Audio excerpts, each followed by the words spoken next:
Commemoration. We commemorate a lot of things. Birthdays, retirement and other milestones, elections, honors, breaking ground in buildings, important events, and many, many more. A lot of these we commemorate in inscriptions. Buildings are often labeled with the year they were started or completed. Our lives will be commemorated with the tombstone, and important events or places are labeled with historical markers. This urge to commemorate things in stone is not unique to us. The Greeks and Romans had it too. Greeks often inscribed epitaphs, personal honors, and official decrees. The Romans inscribed tombstones, buildings, statues, bronze plaques, and stone stelae. The study of these inscriptions is called epigraphy, and we have learned a lot about Roman culture from epigraphy. One of the earliest Latin inscriptions is from the Roman Forum, the Lapis Niger. This black pillar was inscribed with very early Latin from the middle of the 6th century BCE or earlier. The writing on the stone goes upwards, then downwards, in the next line, then upwards, and so on. The stone seems to give directions for a religious ceremony performed by the king and his herald. The Romans of the Republic had no kings, but they recognized the importance of the stone, even though they too may not have been able to read the Old Latin. As the level of the ground got higher, the Romans installed an altar above the stone in the 4th century, and then a column in the 3rd century. In the 1st century, the forum was paved and a darker colored stone was used above the Lapis Niger. This interesting pillar shows us just how much the Romans respected religious tradition and laws throughout the centuries, even when they did not fully understand the religious practice. Inscriptions from the Republic are comparatively rarer than the inscriptions of the imperial period, but we do have several important Republican inscriptions.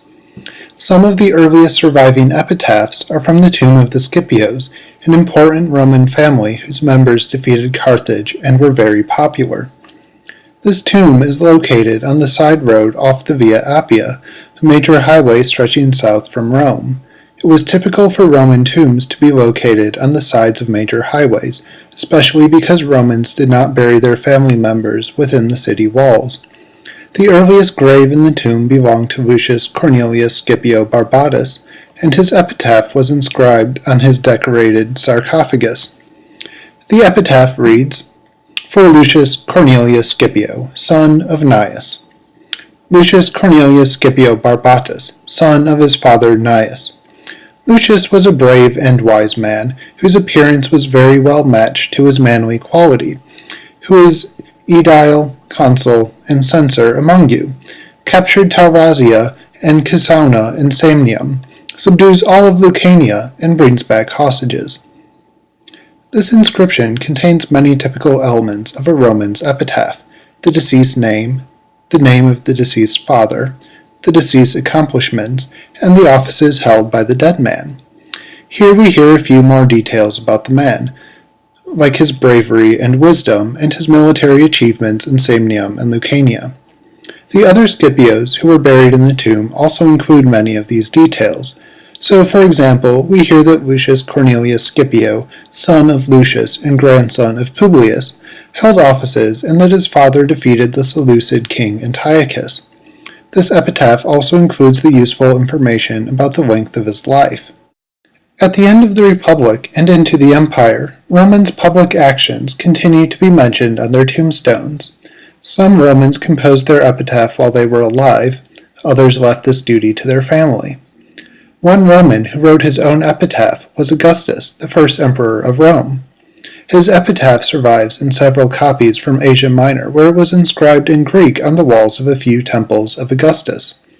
The inscription records all of Augustus's achievements and honors.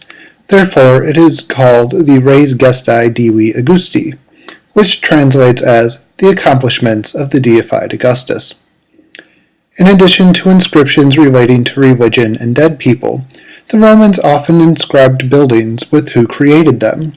For example, the inscription on the base of the column of Trajan in the Forum of Trajan records that the column was made as an index of the height of the hill that Trajan removed in order to build his new forum. Various other buildings also included inscriptions recording who built them. An inscription from the Colosseum says that it was built by the Emperor Vespasian with the spoils from his war in Judea.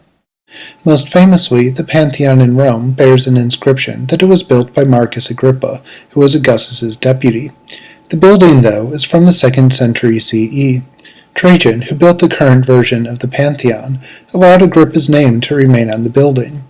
Ironically, this humble refusal of recognition was often meant to help the emperor's reputation.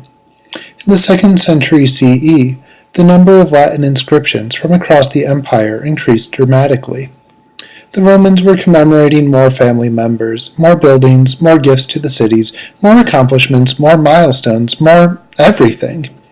These inscriptions are often all that remains of buildings, or are the only record of a person's existence. They allow us to understand cultural phenomena rarely mentioned in the literary sources, like freedmen, slaves, and collegia, which were voluntary associations of small business owners who got together for funerals, dinner parties, religious rituals, and helping their own businesses. It is from the large numbers of inscriptions, and several very important inscriptions, that Latin epigraphy, or the study of inscriptions, has been able to tell us a great deal about Roman culture.